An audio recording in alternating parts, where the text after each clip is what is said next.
Good afternoon, everyone. Please take your seats. My name is Gauri Bessos O'Connor. I am from NASA. I am the project manager for the electrified flight demonstration project. And this whole session is going to be about the work that NASA is doing with industry with respect to enabling electric aircraft propulsion. So the format's going to be a little different. I have three speakers. Ben Loxton is from magniX, and he is one of my industry partners. Christine Andrews is from GE Aviation, and she is from one of the other industry team partners. And Mehdi Korrami is one of our leading aeroacoustic researchers at NASA Langley Research Center. And they're going to tell a holistic story of our approach that NASA is taking to enabling electric aircraft propulsion. So I would ask that you leave your questions to the end, and we'll sort of have like a mini panel session, and we'll be sitting up here as we finish our talks. So to that end, the first presentation is from Ben, a roadmap towards an environmentally sustainable aviation marketplace. And just to share a few details about Ben, let's see. Ben has been with magniX for 3 years, working as the lead for test and aircraft integration, playing a key role in ground and flight testing the magniX electric propulsion system. Currently, he is the technical lead for the NASA EPFD program, which is what Electrified Powertrain Flight Demonstration stands for. Ben obtained his PhD in experimental aerodynamics in 2010 from the Royal Melbourne Institute of Technology, University in Melbourne, Australia. And he formerly worked at the Australian Defence Science and Technology Group in the aerospace division before moving to magniX in 2019 to work on electric aviation. And no further ado, Ben Loxton.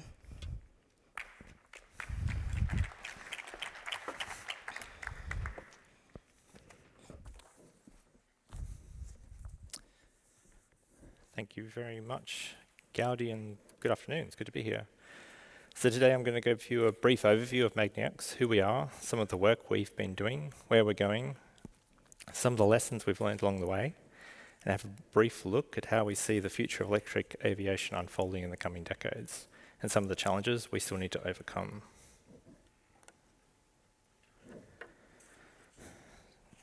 So magniX is a small team, about 80 people, of innovators around the world across many disciplines with a clear vision for a clean electric future in aviation and a mission to decarbonise aviation through electrification. Our team is a diverse mix of engineers, practical doers, and technical experts who come from all walks of life and some 24 nations. And we're based in Everett in the Pacific Northwest of the US, right across the road from Boeing, and have assembled a top team of experienced people from all over industry.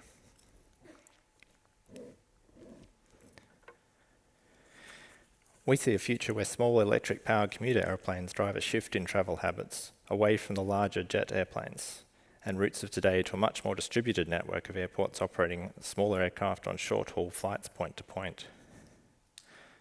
Today, the cost of operation of fossil fuel-powered airplanes favours large single-aisle twin-engine jets operating scheduled routes from a relatively small number of airports servicing the larger population centres. Airline profits are tied to the number of seats filled, and slim margins mean carriers focus on the popular routes between major hubs. Travellers in smaller regional areas, particularly in the US or Australia, often have to travel many hours overland in fossil fuel burning transport before taking a flight. And in many cases, the journey to and from airports is longer than the flight themselves. For many parts of the world, and in regions, particularly in Australia, for example, aviation is simply not financially available, and the flights are not affordable from the smaller regional centres. And we believe electric aviation, apart from its green credentials, can change this, making the flying more accessible and more affordable for many more communities. In this way, electric aviation has the potential not only to create a sustainable future, but a more connected future as well.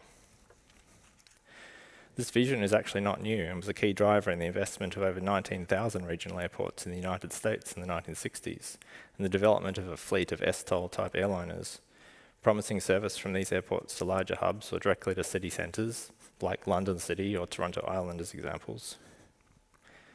Unfortunately, with the rising cost of fuel in the 70s and the high cost of maintenance of turbine engines, the industry moved away from this model. This generation of aeroplanes largely disappeared, and the jet age took off. Of the 19,000 airports in the US, just 503 are used for commercial flights today. And the noise around busy airports is forcing them to be located away from city centres.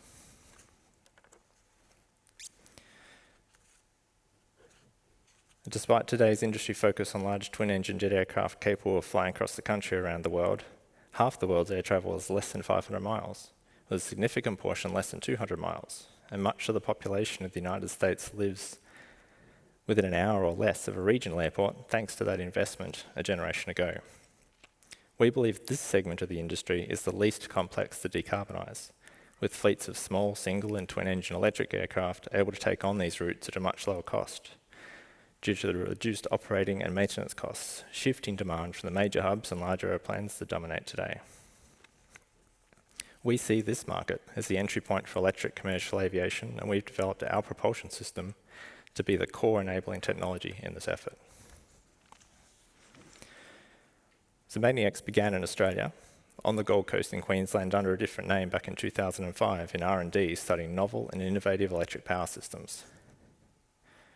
By 2017, the core technology behind our high power density permanent magnet electric motors was being demonstrated on the test bench as the Magni 5. And realizing aviation was the perfect opportunity for this class of machine, Magni-X was launched and relocated to the US partly in 2018 and fully later in 2020. Realizing that dream, though, meant learning how to turn the core technology into an aeroplane power plant, integrating it into an aeroplane, and eventually, in the future, certifying it with the FAA. We decided the fastest way to do this would be to just go and do it, leading to two initial flight demonstration programs, the E-Caravan and the E-Beaver. The E-Caravan program began in 2018. We realized early on that to modify an aeroplane to this degree and be successful, we needed a partner experienced in experimental aircraft modifications and flight test. So we teamed up with Aerotech in Seattle.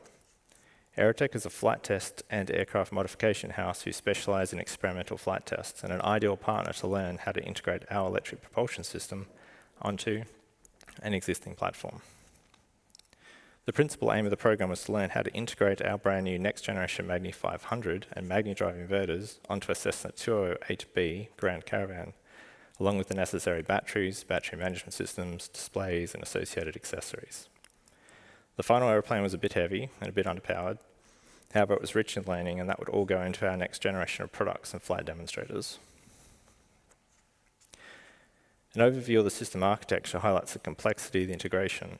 The system featured the Magni 500 electric motor, a 12-phase permanent magnet synchronous machine, and 4 Magni Drive inverters. Each inverter controlled one of the 4 3-phase groups on the motor independently of the others. The torque produced by the motor is controlled by the inverters via the throttle command from the cockpit, and speed is controlled by a traditional hydromechanical propeller governor, driving a constant speed propeller. In fact, in this case, the original propeller from the 208B was used in the application. The system is divided into 2 separate systems, each with its own cooling system, battery management unit, and 2 strings of batteries. The reason for the segregation was reliability, fault tolerance, and a principle that we refer to as graceful degradation, where a fault in any one of the system components will not cause a fault in the others, and the system can continue to operate at the reduced power level. The system was integrated into the existing engine bay on the Caravan, and the battery filled most of the cabin. Though it should be noted this wasn't intended to be a program to design a useful aeroplane, and as a result the battery was big and heavy. Safety was a key consideration over the volume and the energy density. Overall, the E-Caravan program was a tremendous success, with the aircraft achieving flight durations of over 30 minutes with reserves intact and climbing to an altitude of 8,000 feet on one of the flights. Lessons learned were many, and is a whole presentation in itself. However, some of the key lessons were that the integration is hard and batteries are hard. A reliable, safe system will take considerable development for commercial use. EMI can be a challenge, both from the high-power electric system interrupting legacy systems such as radios, and most unexpectedly in this program, legacy systems, in this case the aircraft's flashy tail beacon, can interrupt the new systems. Not everything went smoothly.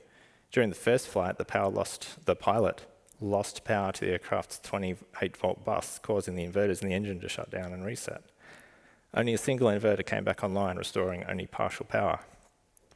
The pilot, through training and preparation, executed a safe landing and taxied back to the hangar without issue, and it was later discovered that the aircraft master switch had been left in the off position, and with the flaps actuated, the power bus was overloaded, leading to the shutdown.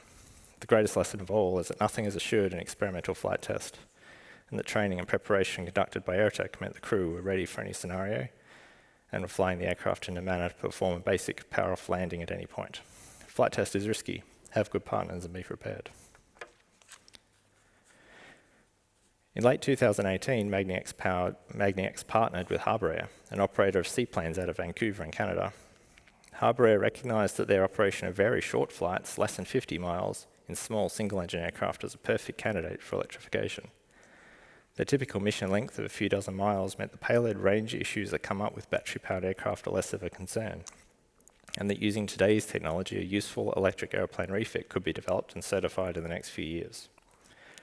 The aircraft of choice was a de Havilland Canada Beaver, an aeroplane from the 1950s operating on floats. Probably not what you consider a first choice for an electric demonstrator, but it turned out to be ideal. Magni-X and Harbour Air worked together to bring the first e-Beaver demonstration to reality, using much of what we learned on the eCaravan program, and flew the first flight just before Christmas in 2019. The flight was an outstanding success, and this aircraft continues to operate today. Just last week, it completed its first cross-country point-to-point mission of 30 miles from Vancouver to Victoria Island.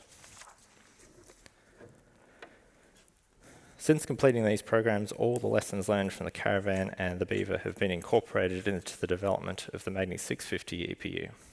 Based on proven electromagnetics package of the Magni 500 with improvements in every respect, it shares the same 4-segment 12-phase design, with 4 independent 3-phase groups, essentially creating 4 motors on a single shaft. The addition of an accessory gearbox on the front allows integration with existing reversing propeller governors and a wide range of accessories on standard interfaces. The integrated cooling and oil system simplifies integration, and communication via aerospace CAN standards allows interfacing with aircraft display and control systems in a range of configurations.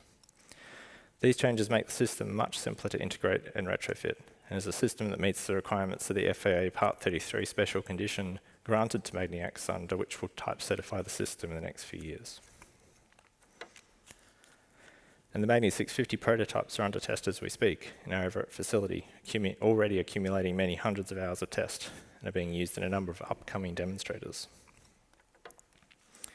These include a Robinson R-44 helicopter using the smaller Magni 350 version, which first flew a couple of months ago in California and is planning a cross-country flight this month. A true eVTOL, this application has tremendous potential as the first to market for a certified electric helicopter.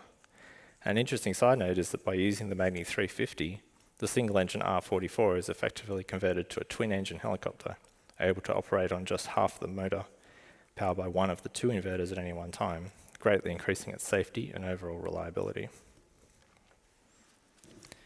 The aviation Alice, unique as a clean sheet electric 9-seat aircraft, uses 2 Magni 650s and will test fly their first demonstrator later this month. In fact, just the last couple of days, they've finalised their taxi testing and are getting their paperwork ready for that flight. And Universal Hydrogen is using a Magni 650 to demonstrate their hydrogen technology in a fuel cell-powered flight of a Dash 8 later this year. In this application, the Magni 650 will be uprated to 750 kilowatts, replacing one of the 2 existing turbine engines. And a range of other programs are in the works. These demonstrations show the electric future of flight is clearly feasible. We see a number of clear paths to this future based on energy storage and configuration. Which one will come out ahead is unclear, but all require more development still. Pure electric flight like the eCaravan is limited today by the energy density of batteries. Today's best batteries will enable flights of about 100 miles with reasonable useful payload. With anticipated increases from some promising technologies, range could be extended to a few hundred miles in the next decade. Significant investment will be needed, and Magni-X is investing in this future with battery research and development efforts. Hydrogen fuel cells offer the potential for more traditional refueling and longer missions and lower costs. However, there are challenges with hydrogen storage and the necessary weight and volume it requires, as well as the efficiency and weight of the fuel cells. Despite these challenges, the roadmap for hydrogen electric is promising. Hybrid solutions offer perhaps some of the most promising opportunities and benefits in the near term, pairing an electric engine with traditional turbine engines, either on wing as a parallel hybrid distributed system, or as a series hybrid using a generator from a more traditional APU, or co-shafting it with a turbine power plant using batteries or fuel cells supplementing the turbine's peak power on takeoff, or taking over completely in taxi and cruise. Hybrid options offer perhaps the best opportunity and path to realise significant electrification and emissions reduction within the next decade for commercial operations. Which path will win out is unclear. What is common is that all the possible paths in this electric propulsion system, we see our propulsion system as one of the key enablers of this industry transition to electric flight. As part of this technology development effort, we're extremely proud to partner with NASA on the Electrified Powertrain Flight Demonstration Program. EPFD will demonstrate the feasibility of megawatt-class electric propulsion on a commuter-sized Part 25 type airplane. In our view, hybrid technology stands out as a clear opportunity for early adoption into the market of electric powertrains and the core concept of our approach to EPFD. Our demonstrator will be based on the de Havilland Dash 7, a 4-engine 50-seat STOL aircraft from the 1970s.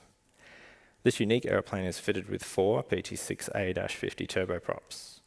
We'll be replacing the 2 outboard engines with our Mehdi 650 electric propulsion system powered by batteries, and this will add 1.3 megawatts of electric propulsion to the aircraft.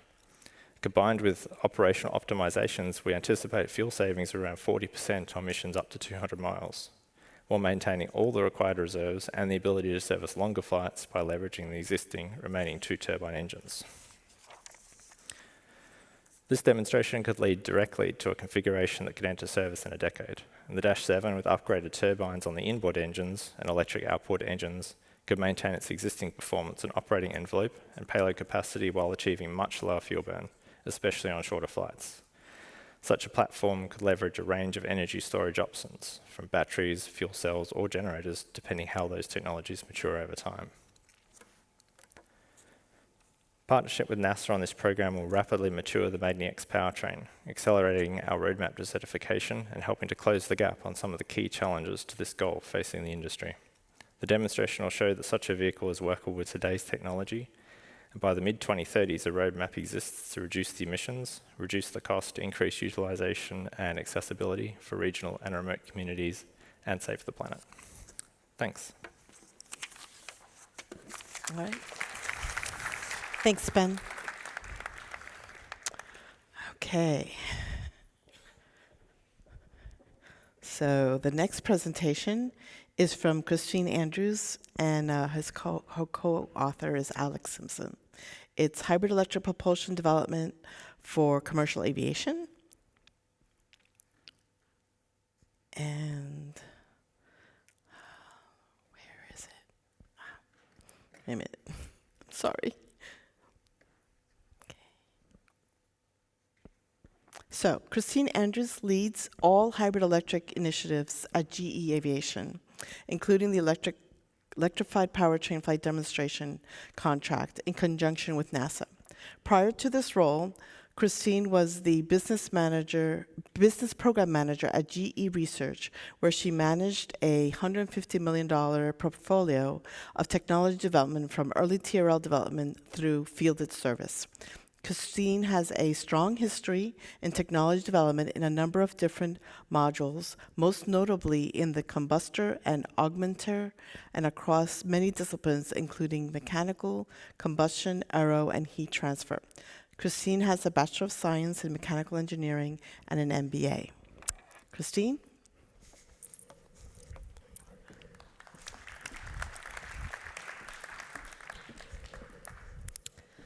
Good afternoon. I'd like to start off just walking through a little bit about GE, our history and where we're going. It's a question that's come up a lot lately with the change in name from GE Aviation to GE Aerospace. But we are a 100-year-long company with a strong history in innovation, people at our core, and a strong commitment towards sustainability as we get to a net zero industry. Some pretty impressive stats that talk a little bit about our history. My favorite is the every 2 seconds, an engine powered by GE or its partner Safran under CFM takes off. Currently, there are over 400,000 people flying on a GE or CFM engine right now. Chances are pretty high, 3/4, that you got here on a GE or CFM powered engine. Those are stats to all be really proud of. However, it also means there's a big call to action by GE and its partner Safran in order to up our game as it comes to sustainability, as we are a dominant player in the industry. At the core of those numbers is safety. Our safety records are in line with what we'd expect to be for a fielded fleet. However, we're on the dawn of a new era, and at the dawn of the new era, safety can't be compromised while our industry comes under more scrutiny in terms of decarbonization.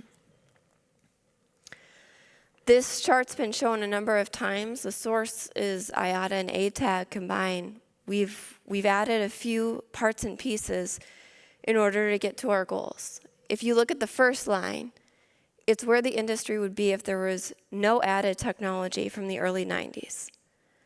At GE, we have refreshed our fleet, and we result in the second line. The subcolors under the line show the parts and pieces that we need to go in order to meet net zero. The top blue is the technology improvements that are needed. The light blue is infrastructure as well as digital implementations that we can bring to utilize the fleet better. In green, we have sustainable aviation fuels, both 100% and blended. And finally, that still doesn't get us there. Yellow is needed in order to use carbon credits to get us towards our goals. Being that we're at a technology conference, I want to take a step back and look at that dark blue piece and the technology that's required in order to get to 2050. Let's take a look at this map, and I'm going to ask you to ignore the colors just for a second. Along the left-hand side, you're going to see the seat count. Along the top, you'll see the nautical mile range.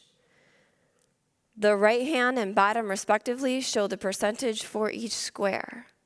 The first thing that I want to point out is something that's been mentioned in a few different places.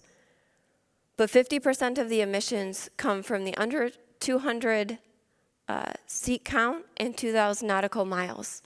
That's the area of target we need to go after. Getting back to the technology piece, you'll see that we've mapped on, with the colors, the different technologies as they apply to each portion of the map. Sustainable aviation fuels, or SAF, are viable for 100% of the map. They can be combined with other technologies, which is where you start to see the bottom left-hand corner start to align with the number of technologies that can be combined. Hydrogen can be used in the lower left in the green that's shown there, as well as the advanced and wide-body technology packet that I'll go through here coming up in conjunction with the RISE program. Liquid hydrogen can be used in the lighter green. And finally, in a very small percentage of the map, you'll see fuel cells, as well as battery or all electric. So digging into this a little bit more, GE has come forward and announced 3 very public demonstrators in order to go look at and show the viability of each one of the major technologies. The very first one is hybrid electric as part of the electrified powertrain flight development contract that I lead. This is the one nearest and dearest to my heart, and we'll be getting a step deeper in hybrid electric technology in just a few slides. The second is the CFM RISE demonstrator. RISE stands for Revolutionary Innovation for Sustainable Engines.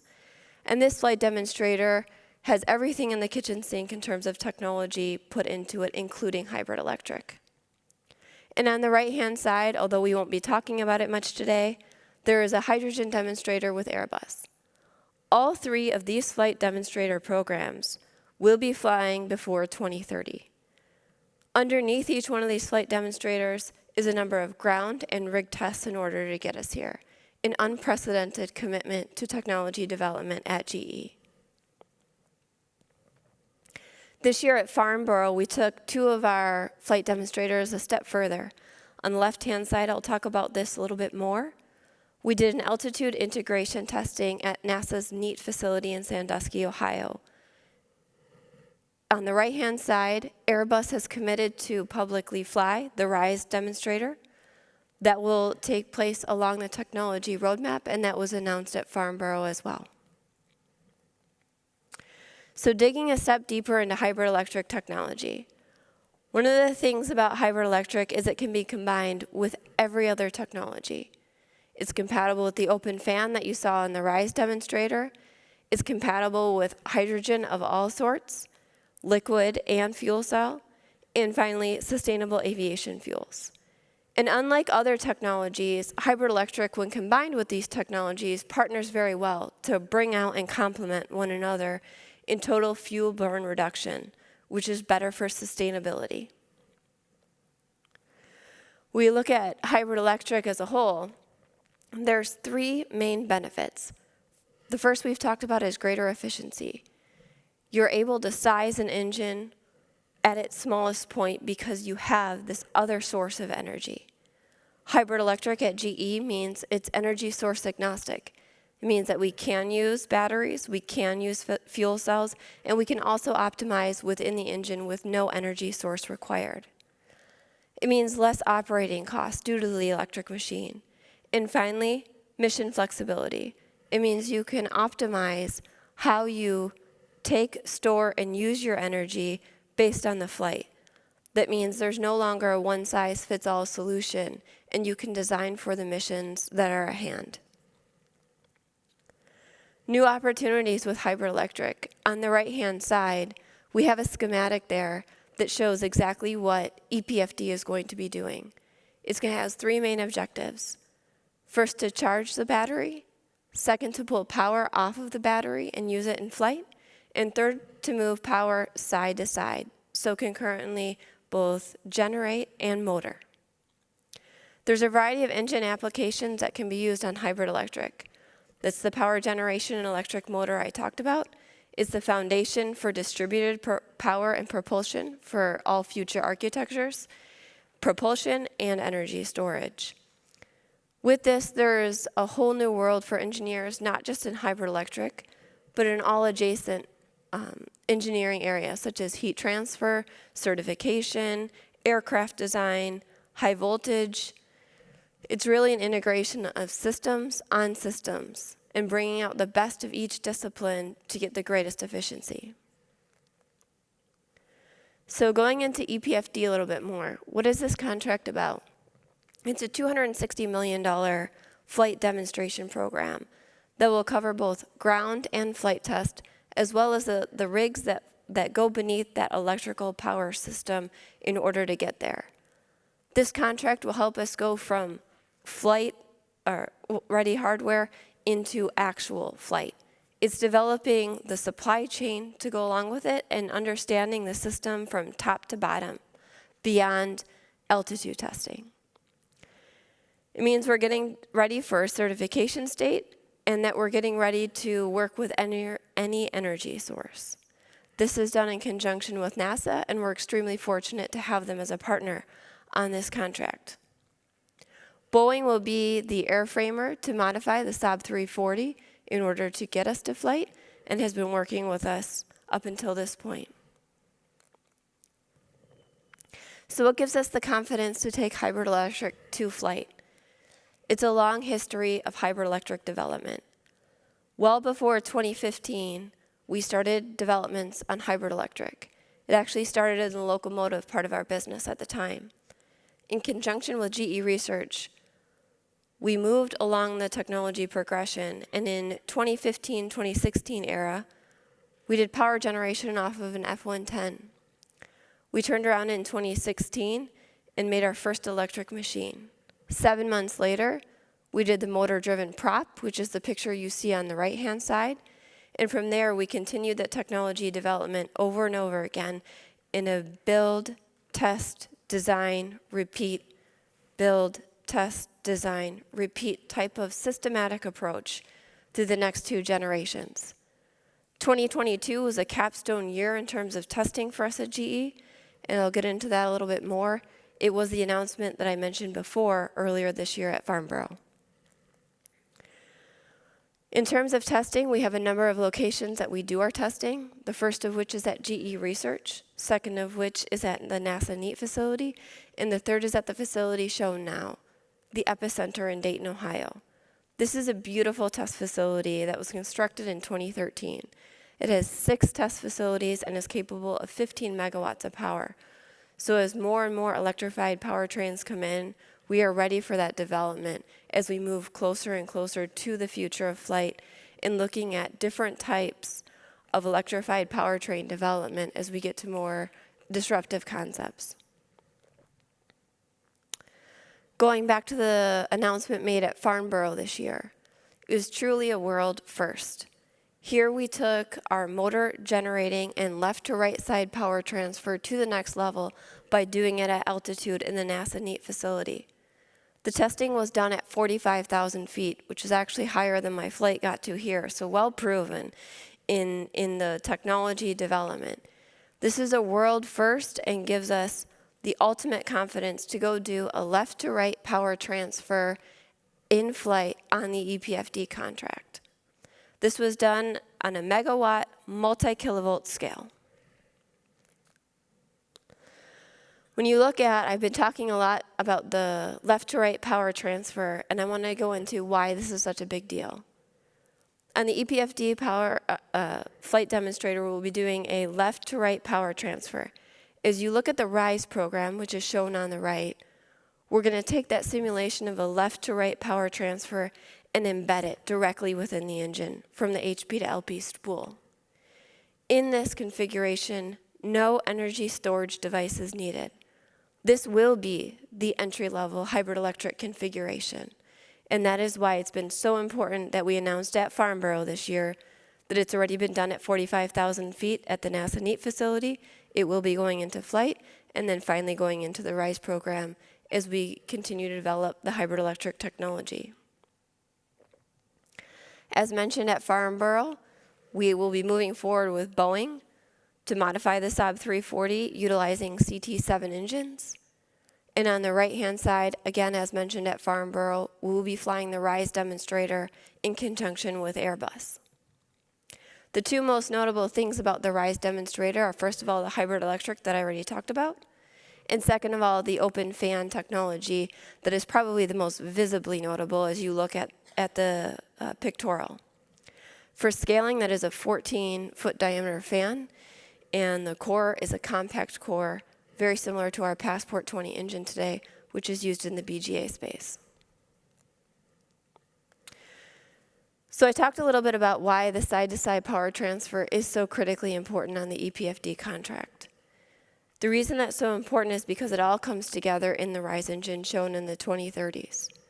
So concurrently, we'll be doing the electrical development on EPFD. We're also doing aero advancements on the RISE engine demonstration, and those will set us up for a 2050 package as you look at combining both aero efficiencies as well as electrical. What that configuration looks like in the 2050s is still wildly unknown. However, we do know it'll combine both of these efficiencies, and whether it has more gas turbine or more electrified propulsion, we're ready for that because we've demonstrated at the multi-kilovolt scale. We are set up for distributed propulsion no matter where the industry wants to go.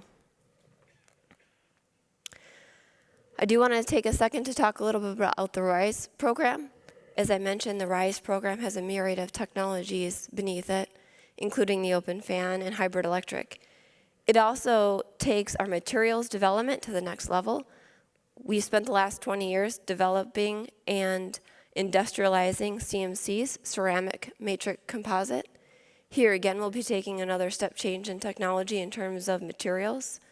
We're continuing to advance our compact core technologies, including the compressor, the combustor, and the turbine. And we're combining it all into one package. In order to execute the RISE program, there's over 300 test rigs to move this technology forward before we take it to flight, including, of course, an extensive ground test campaign. In addition to everything that I just went through, the RISE program is also 100% SAF approved as well as hydrogen capable. GE has been a long fan of demonstrator programs. Is going back from the 1970s is actually where we're pulling some of the open fan technology from. As you move through to the 80s, you see the UDF, where you can visibly see that unducted fan. Through the 90s, 00s, and 2010s. We'll be incorporating some of the military technologies, as well as those that we've been developing in conjunction with the FAA and NASA. So finally, just to close where I started, innovation is in our DNA. Whether it's on the electrification part, whether it's sustainable or alternative fuels, whether it's advanced architecture or an adaptive cycle, we are ready for the future and ready to create it now. Thank you.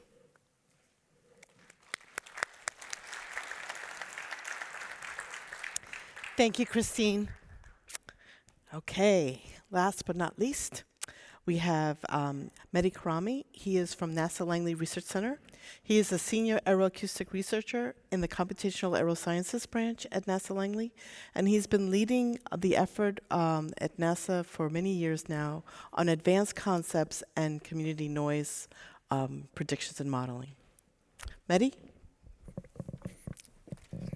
Thank you, Cody.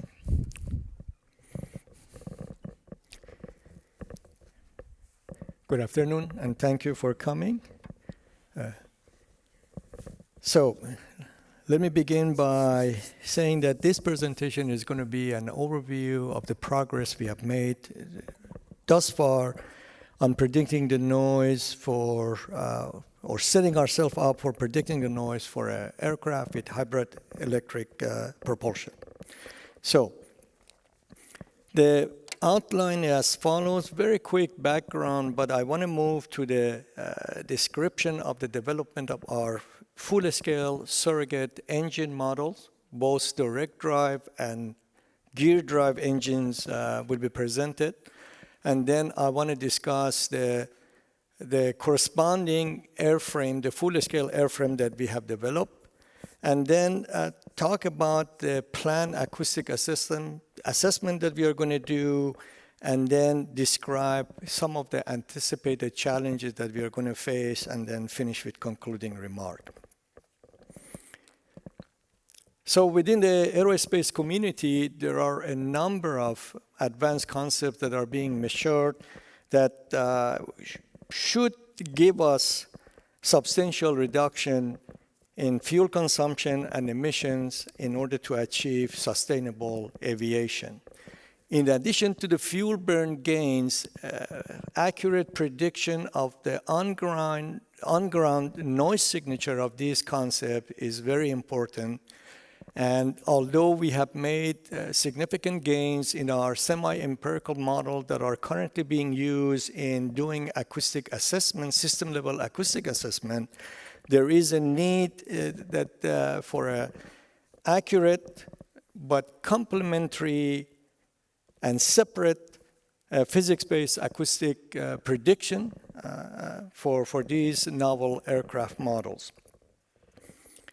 So our goal is very straightforward, but yet very challenging, and that is to conduct a high-fidelity simulation-based acoustic prediction of an aircraft equipped with hybrid electric engine.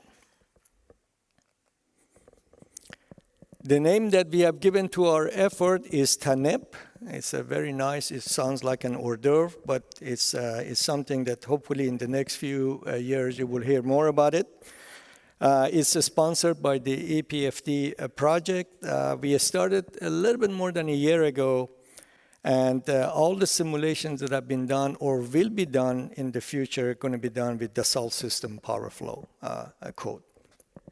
We are a very small but very enthusiastic team. The team members are listed below. What I should say that all of us are contributing on a part-time basis. That means we all have other projects that we have to tend to. So overall, the effort is very modest. Now, let me talk about our full-scale engine development. Our engines, they have to have certain attributes. One, is a non-proprietary geometry. It should address fan and the core jet noise, because those are the two really prominent propulsion noise sources. And also, the engine should provide the desired thrust, fan pressure ratio, and the bypass ratio. So our starting point for generating these or developing these engines are a NASA-sourced diagnostic testbed model. It's a 20% scale model that was developed by NASA in collaboration with GE, represents a modern high bypass turbofan engine. What we have done but I should also say that the original model did not have any provision for the core flow. What we have done, used that model and scaled it up. So the fan diameter has gone from 22 inches to 78 inches. We have reduced the number of the fan blades by 2, so we now have 20 fan blades. We also have introduced the core flow. Also, we have added a 4-degree inlet droop. So that's our direct drive engine. What we have done a number of preliminary simulations, and what we have done is use these simulations. These are relatively very coarse resolution, but they have been very instrumental in allowing us to really fine-tune the engine condition. So, for example, we have used them to eliminate some flow separation that we saw near the inlet of the core. We have used them to ensure the proper fan loading and blade tip conditions are achieved. Here for the highest RPM, notice that the middle images, they do show you that you get a supersonic tip and you do get some shocks near that tip area. So overall, for this engine, what we have gained, we have done the simulation for 2 core jet temperature, and the thrust of the engine falls somewhere between 25,000 and 26,000, and a bypass ratio of 11.3 and a fan pressure ratio of 1.44. However, I should say these are the coarse resolutions. So once we move to the fine resolution, we anticipate 3 to 4 or maybe 5% increase in the thrust. So it will pretty much land us in the 26 to 27,000 pounds of thrust that is our sweet spot. But at the same time, we have not yet done the simulation with the engine pylon, and that may also incur some losses. So the final picture on the thrust level is to be achieved. We have also done a further development, and that is added realistic engine pylon, and we are in the process of doing some of this simulation, as I mentioned, with the engine pylon to determine what are the losses you're going to get. As important as the direct drive engine is for us, is really our baseline going to be the gear drive engine. That's our going to be the baseline where we will measure the hybrid electric engine. For the direct drive, again, for the gear drive, our starting engine was the full-scale direct drive. However, we have done significant changes, and that is we increased the fan blade diameter is now 81 inches. We have reduced the number of the stator by 6, so it's now 48. And also, we have shortened the rotor stator distance. That is, we have brought the stator forward closer to the lip of the inlet of the core. We have also added 28-degree sweep to the stator rows. So for the full-scale geared drive, we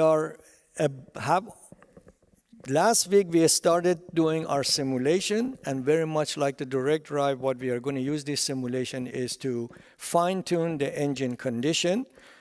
And what we are going to do, since we want our engines to be as realistic as possible to what is actually flying on today's aircraft, we are going to add liner geometry in our nacelle walls, and as a very modest computational cost, increasing our computational cost, we are going to simulate the full liner. So whether it's going to be the single degree or double degree of freedom, that is to be determined. We are talking to our liner expert at NASA Langley, and that will determine what kind of a liner technology will be there.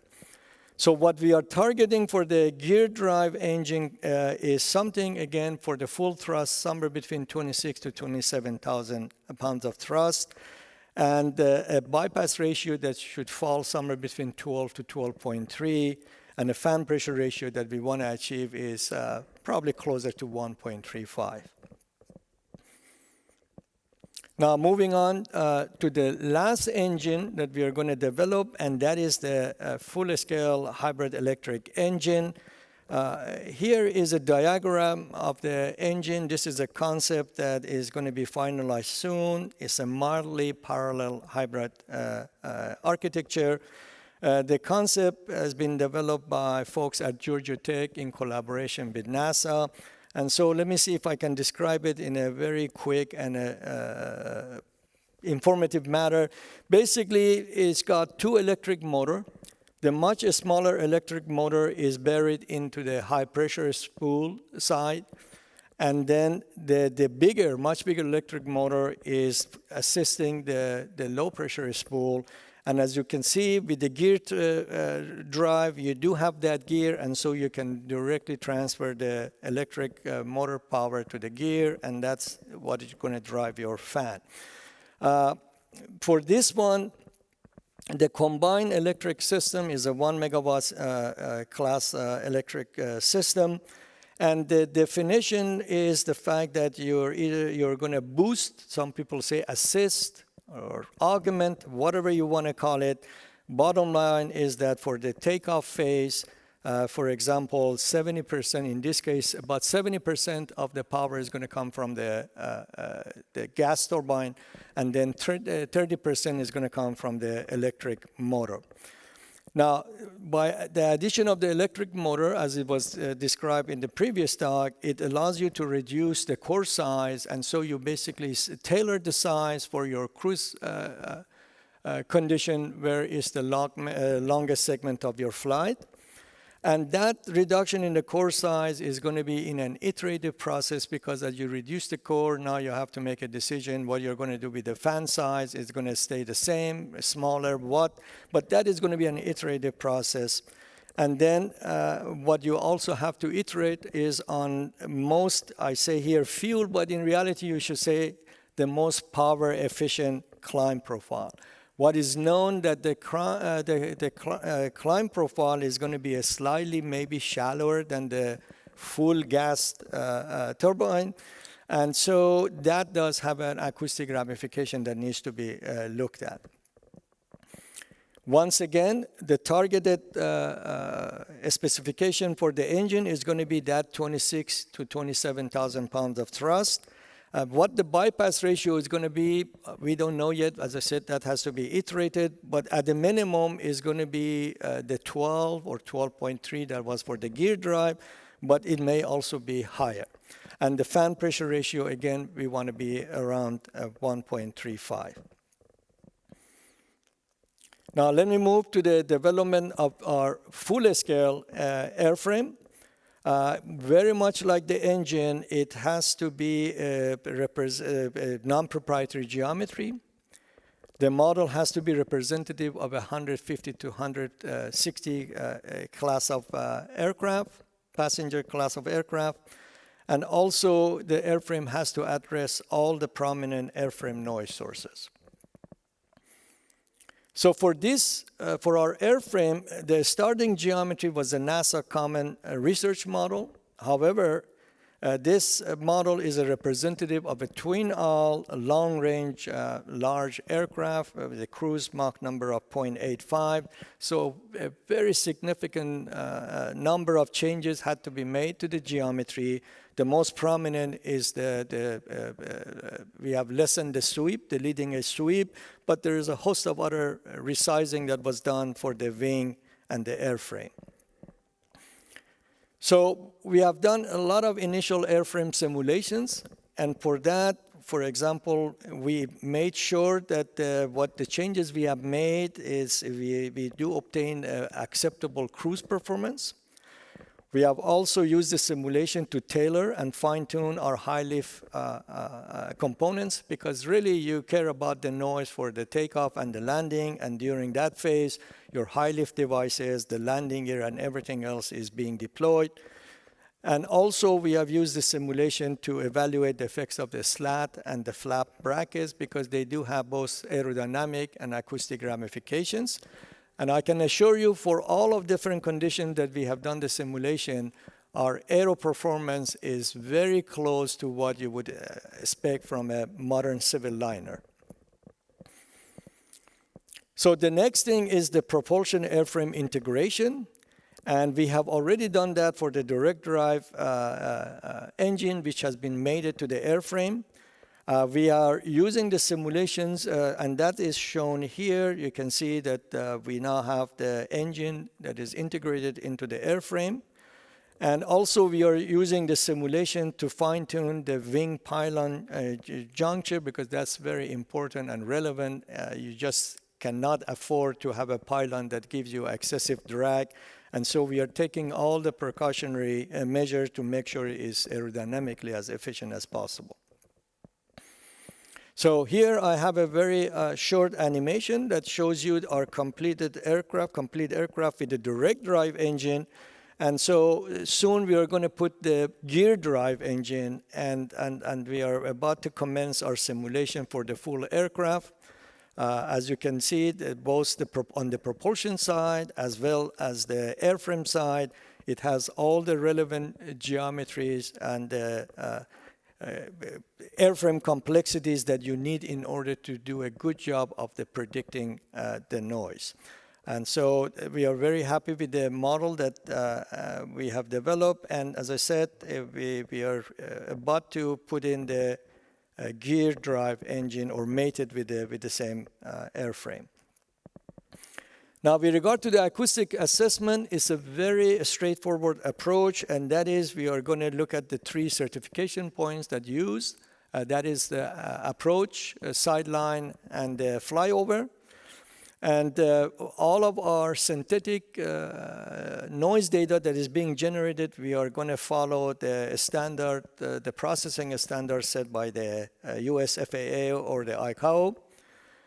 And however, I should say that even though we are interested in all 3 certification points, but our focus is going to be on the takeoff points, which is sideline and the flyover, for the fact that during approach, the electric motor is not assisting the engine. We are going to take one step further, and we are also going to look at some other evaluation criteria based on the area base, because the noise signature on the ground, you want to see what's the difference between the different configuration. Since we are in the virtual space, we can do a lot more in terms of doing diagnostic acoustic analysis. For example, we are going to use our synthetic phase microphone array. That's 800 microphones in the patterns that is shown on the screen. And right now, that one you see on the far right bottom, it's on the ground at about 120 meters, which is the approach certification from the engine. And that is going to be used to separate airframe from propulsion noise sources. We are also going to look at the polar array and use SODIX analysis, as shown on the bottom right image. And you can use the SODIX in order to break down your engine sources and also find out what are the directivities, so that you can distinguish jet noise from the fan noise.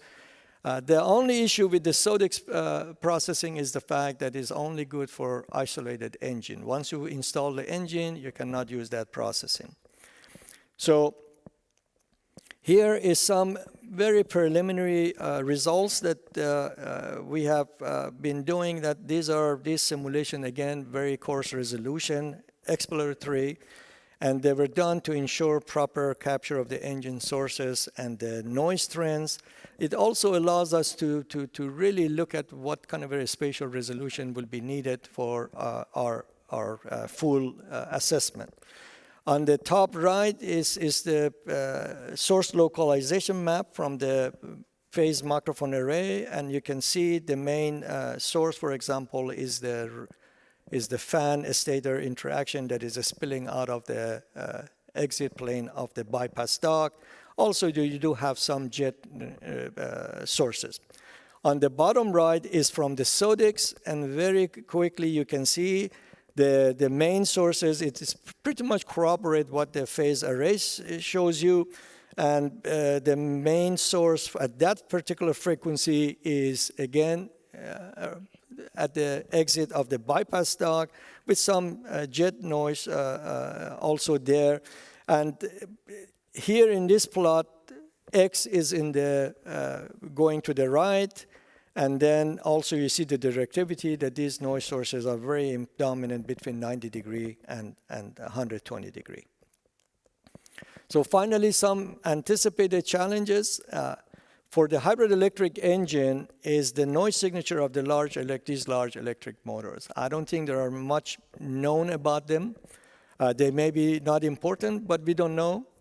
And so whether the noise is going to be tonal, broadband, or both, I know my colleagues at NASA Gillen are doing some preliminary studies, but these are much smaller electric motors, 30 to 50 kilowatt, and what they have found out is that this indeed, the electric motor does make noise.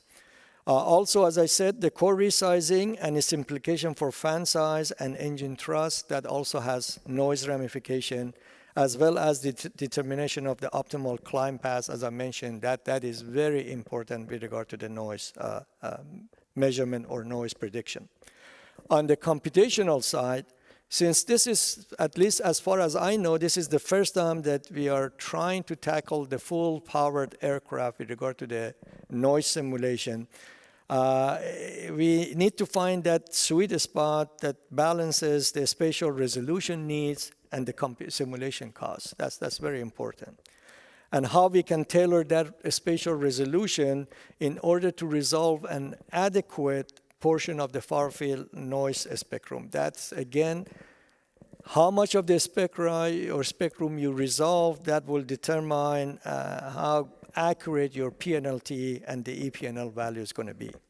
So finally, some concluding remarks. As I've shown, an ambitious effort, we have started an ambitious effort to do aircraft noise from high fidelity simulations. The simulation-based predictions, it targets single aisle, 150 to 160 passenger aircraft class with geared turbofans, as well as the hybrid electric engines. And to date, we have really made good progress in putting our full-scale engine and the airframe together, and acoustic assessment of the full aircraft hopefully will start soon. Thank you. Thank you, Mehdi. Take a seat. All right. So we had a really broad discussion on the workspace and the research that's being done with NASA and our industry partners and internal to NASA.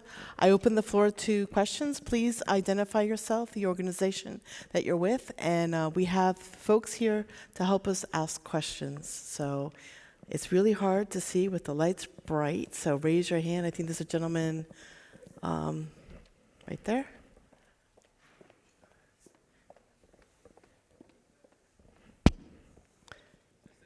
One sec, they're coming to you with the microphone.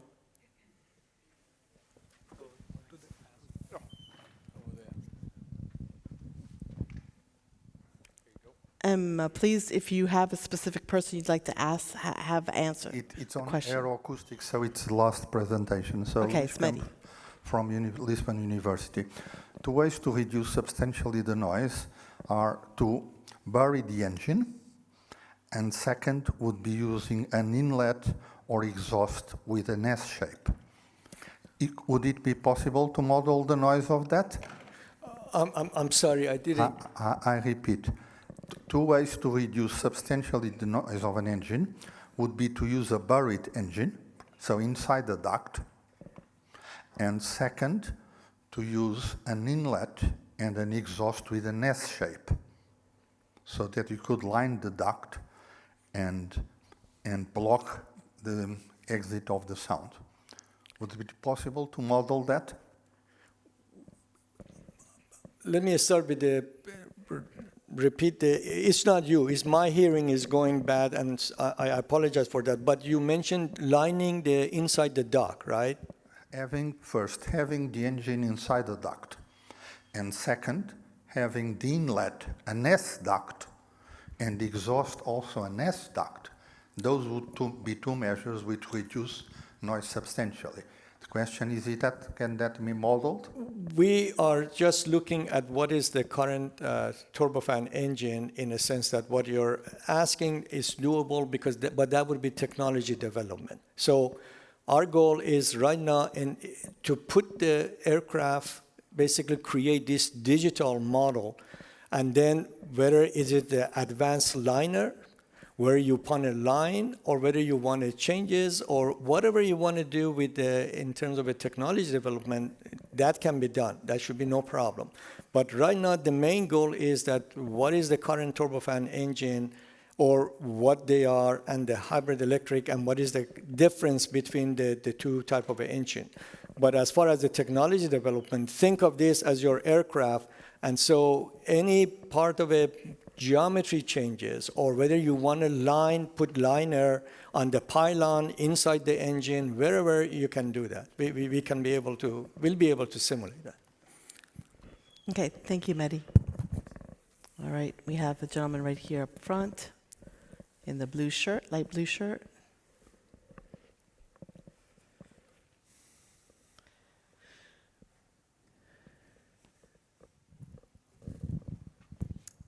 Thank you. Roland Gerhardt, Center of Applied Aeronautical Research in Hamburg. I have a question to Ben concerning noise, actually. So it's a combination of the first and the third lecture here. Reducing noise with an electric engine, wouldn't that offer complete new possibilities with the torque curve you have with electric motors, because you have a high torque at low RPMs? So you're aiming for traditional propellers, apparently, from the pictures, but why aren't you developing new propellers with a different RPM scheme, for example, to further reduce the noise of electric engines? Because if you see the extra 300 with the Siemens engine, it's less noisy, but it's still noisy with the noise coming from the propeller. Isn't that an opportunity which you should follow? That is the first question. The second question is a completely different one concerning the exchange of information of difficulties during certification. I have a feeling that at the moment with electric aviation that there is no good exchange of failure cases. So we see Zero Avia, the accident with windmilling, the Joby accident, there's nothing public about that. Do you have the feeling that we are having the right safety culture in electric aviation here, that we are exchanging all failure cases correctly between different partners? On the noise first, I think there's definitely opportunities for propeller design. We're not involved in the propeller design. Our intent was just to do a retrofit with existing propellers, but we've certainly been working with some of the propeller manufacturers. I think that's a long road for new propeller development. I know it's been an R&D area for decades for quiet propellers. But absolutely, I think there's opportunities if you want to reduce the noise. Low speed, big propellers are obviously a good way to go. That's difficult with the direct drive electric engine. It's sort of driven to the higher speeds to get the torque density out of it. So I think that would sort of require a reduction gearbox to be added to the system, which is probably a future development. There's certainly, a lot of opportunities to do that, but we're just trying to get, something that's relatively simple. That's why we went for the direct drive. Interesting on the noise, the motors aren't terribly noisy on their own. It's mostly tonal. It's mostly caused by the switching frequencies from the inverters and the fundamental frequencies of the rotating magnetic fields inside the motor and the harmonics of that. As an interesting aside, on one of our early prototypes, we didn't really do the maths on that, and the natural frequency of the housing ended up matching that fundamental at the operating speeds. It rang like a bell, so that was interesting, but we designed that out of the later ones, and they're only about 70 or 80 decibels at a few meters away. Certainly all the noises from the propeller on the applications, it's, you can't hear the electric motors at all. On the safety culture one, it's interesting. I did read the Zero Avia report. I think it came out recently by EASA, so there's some interesting findings in that. And I think that it's going to take a while. As you say, there's no real forum today for all the electric people to talk and sort of share their experiences. I know I've been involved in some of the committees through the SAE group, and that's been quite good, where we're talking about some of the basis of certification and how you certify electric motors and what's important in terms of failure modes, and proving those out, particularly things like endurance testing and whatnot, how you take what's been traditionally a turboprop type endurance profile, make it applicable to an electric machines, make sure you're identifying and stressing the weak points in electric machines. It's a different profile and different weaknesses to a turboprop. So I think those conversations are happening in the industry forums and the groups, but the direct investigation of any of the incidents and all that go on outside of the regulatory environment by the FAA or the equivalent. It's really up to that, I guess. Okay, thanks, Ben. Thank you. All right, another question. Thank you. Vittorio Cipolla, University of Pisa. Sorry, Ben, I have another question for you. So do you consider it is a viable possibility to swap batteries, according to your experience, instead of charging them in order to reduce the turnaround time?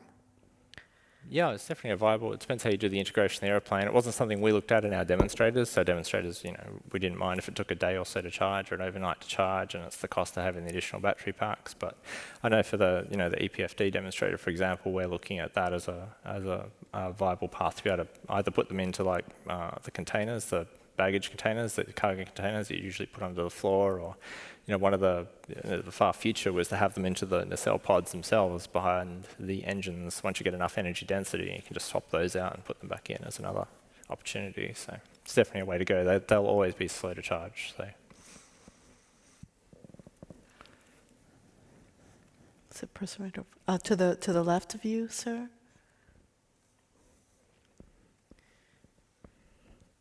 Did you want to answer that? Did you want to answer the battery?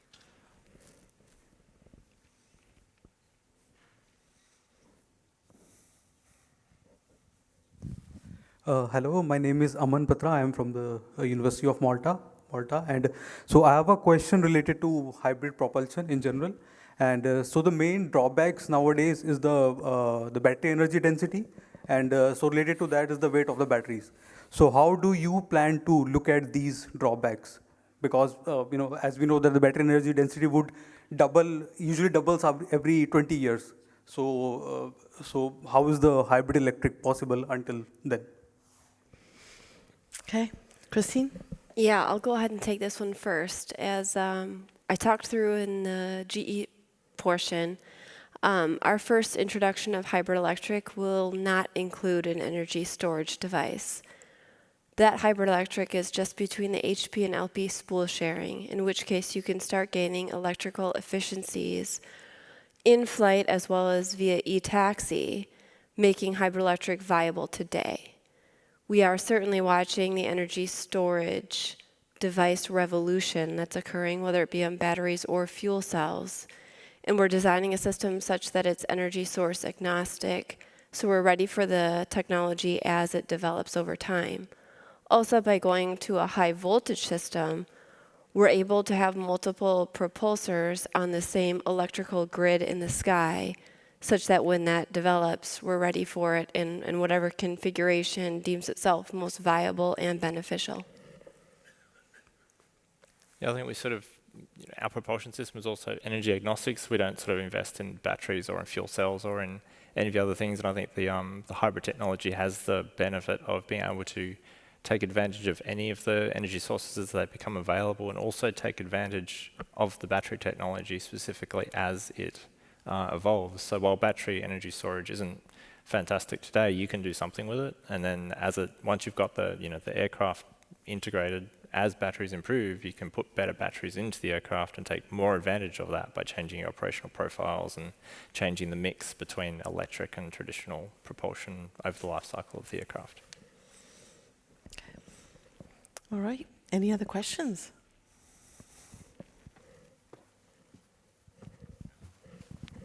I think we'll go to you next. Yes, hello, I'm Jonas Lind from Saab Aeronautics here in Sweden. I have a question for Christine. You mentioned with looking at the hybrid electric and distributed drive, you mentioned increased efficiency. Mm-hmm. And I'm wondering what are the main mechanisms behind that? Is it mostly the scaling down of the gas turbine, or are there other benefits as well? And related to that, what parts are GE exploring and what will be more up to the airframers to do? That's an excellent question. To the first question, or both questions actually, to the first question, it's going to be both. As we get through the EPFD contract, we will be taking this to the sky and get a better idea of what a distributed propulsion light system, just with the left to right power transfer, can actually do. That sets the stage and foundation for multiple electric propulsors per gas turbine, should that dictate more yielded benefit, or we could do something with scaling the gas turbine down. It's really dependent on the engineering results that we get from the EPFD contract, which I usually describe as the ultimate engineering test bed to just gather as much data as possible. To your second question on the airframer and engine OEMs, this is an open space that's still developing. I think that terrain has yet to be seen, and what I can tell you to date is we've had two very excellent partners in terms of airframers on Boeing's help on the EPFD contract, as well as Airbus as we discuss the integration for the RISE open fan technology. Where that falls in and out of different FAR parts is yet to be seen, but I think that the regulatory environment will help determine where that line falls in terms of propulsion and airframer. Okay, thank you. I think gentleman over here.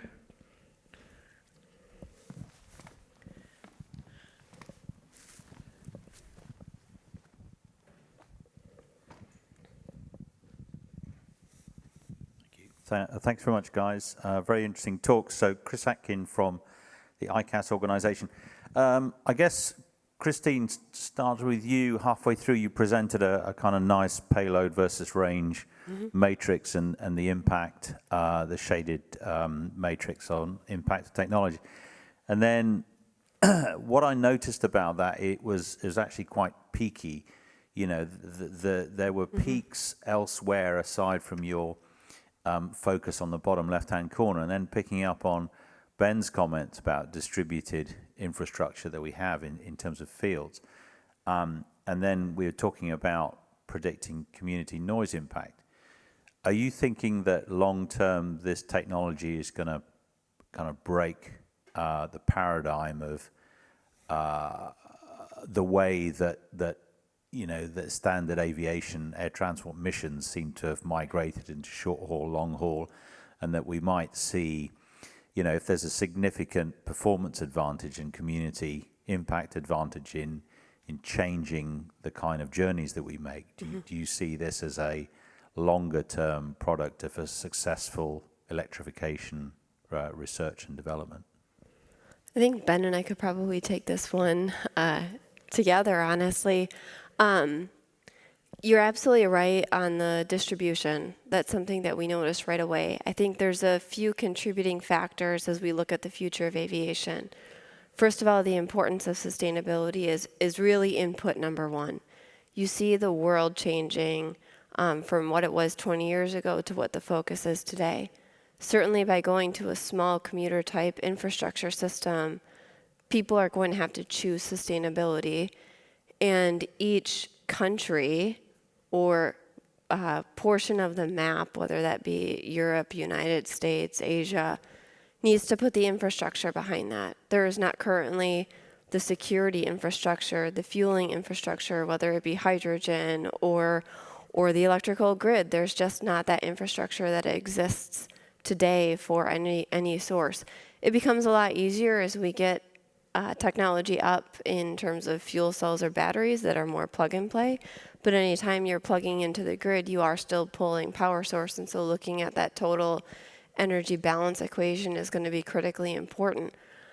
I don't think it's out of the question to go to a smaller type of airport in the future. It's going to depend on where we choose as an industry to focus our resources in order to get more green. I also think in the map that you saw today, on my graph there, when we looked at this a number of different ways and truly sliced and diced the data, you can take that same graph and look at it in terms of a turboprop, a regional narrow body, wide body type market, and look at and this was discussed a little bit earlier in another presentation, the way in which aircrafts are designed today is the narrow body is designed for 5,000, 6,000 nautical miles, yet most of them fly only 1,000.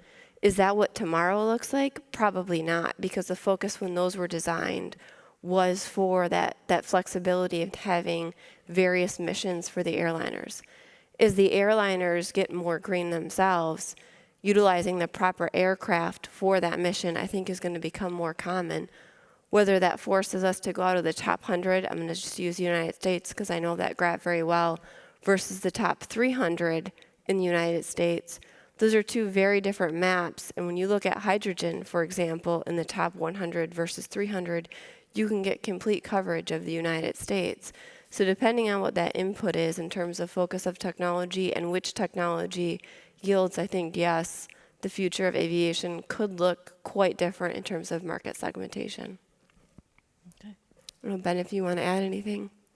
Yeah, I think, when we think about it, we think a bit like the Uber of the skies, right? It's the convenience factor of being able to go to an airport that's only a few miles away, and to catch a flight to the destination you're actually trying to get to, rather than having to go to a major hub, which can take several hours, get through the security queues, get to the airplane, get to the gate, push back, taxi out, fly, and then get to your destination on the end. And I think that there's a cost. There's a point at which electric aviation helps the smaller planes become cheap enough that the convenience factor can overtake the cost of the trip with those smaller planes. So I think electric aviation has the potential to do that with the much cheaper operating costs, much cheaper maintenance costs. Once it's in place, though, granted, the infrastructure is certainly a problem. Charging infrastructure is a problem, or fuel cell infrastructure will be a problem. So there's a lot of investment that has to happen there, but actually getting the aircraft in the sky, I think, is the first one. Thank you.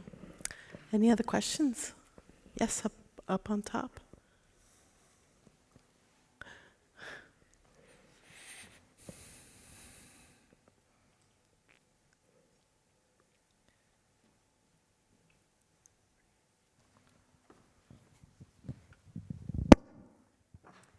Hello, my name is Paolo. I'm working for Piaggio Aerospace, and I have a couple of questions. The first one is for Ben. You were telling about the maximum power for your Manix, and it is 640 kilowatt. And I was wondering why, if it is planning to move forward with this power peak, and which are the limiting technologies for increasing this power. And the other question instead is for Christine, because a little bit before you were mentioning about focusing on resources to develop new technologies. And at the beginning of this afternoon, we were listening to the Boeing representative who were saying that in the USA, they are more focusing on SAF, while instead in Europe, we are more looking to hydrogen. Do you think that this is slowing down the process on sustainable aircraft? And also the other question, the last question, excuse me, is what is your opinion instead? Which is the most winning technology in your opinion to move forward with sustainable aviation? Okay, so Ben, yours first. Yeah, I think that the product that we're going forward with, it's a 650 kilowatt motor, and the aim is to certify it at 650 kilowatts continuous. There's no inherent limit to the technology and the power that you can put out of it. That particular design, the same motor we're using for the universal hydrogen demonstrator is running quite happily at 750 kilowatts continuous. It's just a thermal management issue, so we're just cooling it more. You keep the oil inlet temperatures lower and you can pull the heat out of it, then you can operate at those power levels. The limit of that particular design is most likely the inverters and the power switches. We're using off-the-shelf power switches, so you'd have to change that design out to a different switch if you wanted to go to much more power than that. But inherently in the technology, with the way you design it, whether you go higher speeds or different switches or higher voltages, and the thermal management tends to dictate where the power is. So. Okay. Yep. So I guess I'll go to your second question there first on technologies. I will say globally, we are starting to see more focus on the US on sustainable aviation fuels and more focus in Europe on hydrogen. That's absolutely the landscape. Us at GE are not putting all of our eggs in one basket, but really putting them in both baskets. And I think in terms of technology viability, we've already proven sustainable aviation fuels is not only possible, but we've proven it. We're ready for that transition as all of our engines are SAF compatible. We are continuing to invest in beyond the 7 approved pathways and are ready for both drop-ins. On the hydrogen front, there's still some questions that need to be answered, and we're actively going after those. And I can say as we look at that landscape develop, we will move out accordingly. Right now, as we go forward with the hydrogen demonstrator that is in conjunction with Airbus, that will answer a lot of the questions in order to get there. Both still require a lot of infrastructure. The number one problem with sustainable aviation fuels is the capacity. Hydrogen, I think, is going to run into some of the similar types of issues as we continue to look at green sources of hydrogen. I think that answers that question. Thank you. Thank you. All right. Any more questions? Yes, this one right here in the middle. Yeah, the gentleman halfway in the yes, right up there.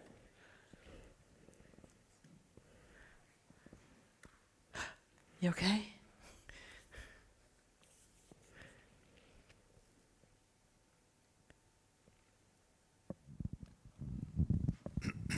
I have 2 questions.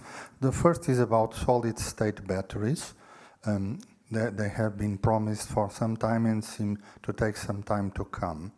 And there is very diverse opinion on of chemistries and so on. So what would be your expectations on solid-state batteries? Which chemistries? Which benefits on volume, weight, and cost, and when they might become available? A second question, often it's claimed that electric propulsion is cheaper, but sometimes it's not taking into account the cost of replacing the batteries, because they have a finite life, and the cost of replacing the battery per hour sometimes is not negligible. So would you comment on these 2 things? So the first one was, what was the first question again? Batteries. Sorry. Solid-state batteries. Oh, the solid-state batteries. So the batteries are interesting. So it's working with quite a few battery suppliers for the projects we've been going with, and it's really been driven pretty heavily by the automotive demands on the industry. And people are pretty happy with cars that run 500 miles. So there isn't really a big push today from the automotive side to improve the energy density of the batteries. More the push is to make them cheaper. So that's one thing that we've noticed. So for aviation, where weight is far more important and we need the energy density to be much higher, there's going to have to be an investment on the aviation side to push these technologies forward to get higher energy density batteries. There are some interesting definitely some promising candidates, but until there's a really big investment, I think, to push those forward, it's still going to be a way off. But we are certainly seeing, cars are sitting around 250 or so kilowatts, or watt hours per kilogram rather. Really for, the packs that we're going after for the PFD program, we're looking for about 300 to 350 watt hours per kilogram, and to really have a good product, you need to be up to 500, 600 watt hours per kilogram, which is quite a jump. And certainly there are some candidates that will get there, I think, but they need that investment. And the second question was? I'm sorry, sir. Sorry. The cost of replacement of batteries. Yes, that's not a significant part of the cost. It's a significant cost today. If anyone has iPhones or computers with batteries, right, they're only lasting thousands of cycles, not tens of thousands of cycles. But I think with some of the chemistry changes with those higher energy densities, they are lasting many more cycles as well. So it's probably where that initial entry will be quite high because the battery costs will be high. But as the technology becomes more available and cheaper, and that's something the automotive guys are working on, is making these things cheaper, then that cost to replace those batteries becomes cheaper as well. Christine? Yeah, thanks, Ben, because I think I forgot the other question I was asked earlier. So go ahead and find me after this. I don't disagree with anything that Ben stated. I mean, we're watching the battery evolution over time, and we'll be ready for it. I think to add on to what Ben said, although batteries are important for this phase of flight development for both of us, at least at GE, we're not tied to the battery because we have the hybrid system. So being able to charge and discharge a battery or any other type of energy solution gives us freedom and flexibility to move forward regardless of what batteries do.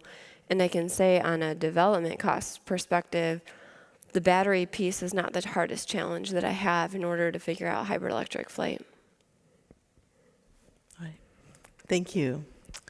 All right. Any other questions? There's one at the very back. Very back. Yep.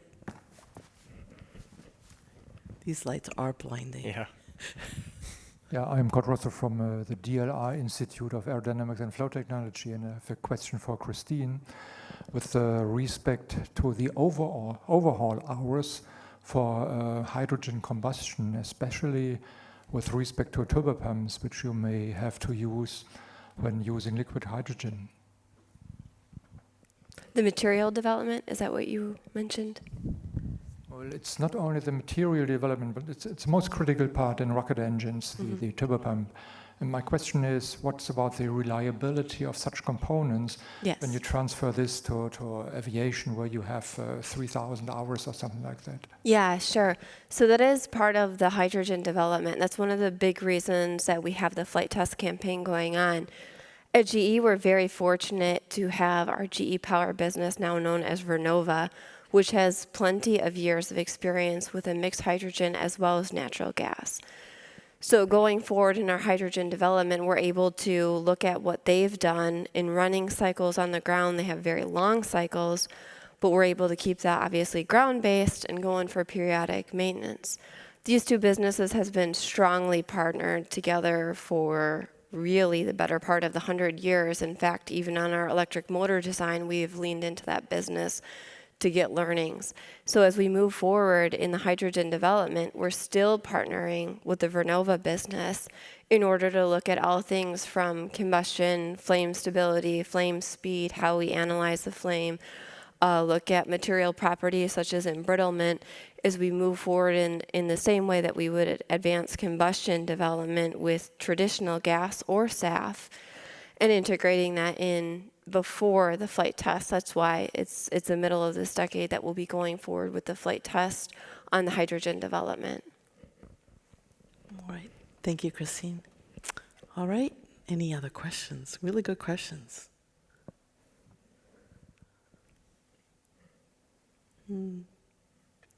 Okay. Well, just to kind of preview where we're going from here, the flight demonstration teams will be working on their aircraft and their hybrid electric configurations. We're hoping for a 2025 flight demonstration. So in 2024, when we see you in Florence, we'll be able to share a little bit more of the progress on real hardware and real airplane integration. And in 2026, we'll be back to show you the results. So look forward to seeing all of you then. Stay safe and healthy, and thank you so much for a wonderful session with you.